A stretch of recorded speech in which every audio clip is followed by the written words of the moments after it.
সবাই নিজের সম্বন্ধে বলে যে আমি খুব দুঃখী, আমি খুব দুঃখী, মানে নিজের সম্বন্ধে নিজে। যেমন আমি বলবো আমি দুঃখী, কিন্তু সত্যি কথা বলতে আমি কোনোদিনও এটা বলি নাই যে আমি দুঃখী।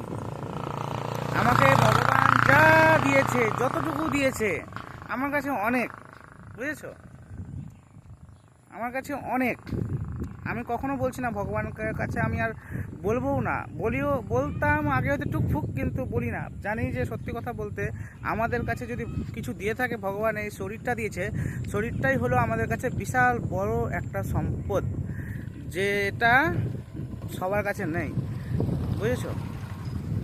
এই আমাদের শরীরটাই হলো সবথেকে বড় বিশাল সম্পদ।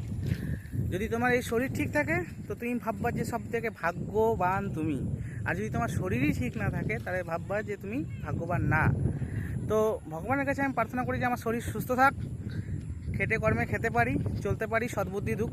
তো বলতে চাচ্ছিলাম যেটা যে আমি কখনো বলিনি বা বলছি না যে আমি সুখী না, কিন্তু আমি জানো দুঃখী কিসে?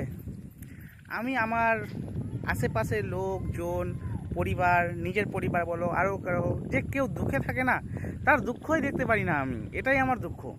আমি চাই তারা সুখে থাক, আর তাদের সুখ, তাদেরকে শান্তি, তাদেরকে ভালো রাখার চেষ্টা আমি সবসময় করেছি। আর সেই জন্যই হয়তো আমি দুঃখী হয়ে যাই, বুঝলা, যে তাদেরকে ভালো রাখতে পারছি না হয়তো।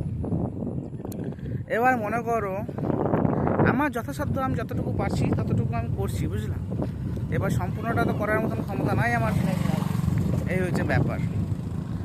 তবুও আমি আমি আমি যতটুকু পারি, আমার সম্বন্ধে যারা আমাকে চিনো জানো, আমি যতটুকু পারি আমি কিন্তু আমার পরিবারকে অনেকটা হ্যাপি রাখার চেষ্টা করেছি।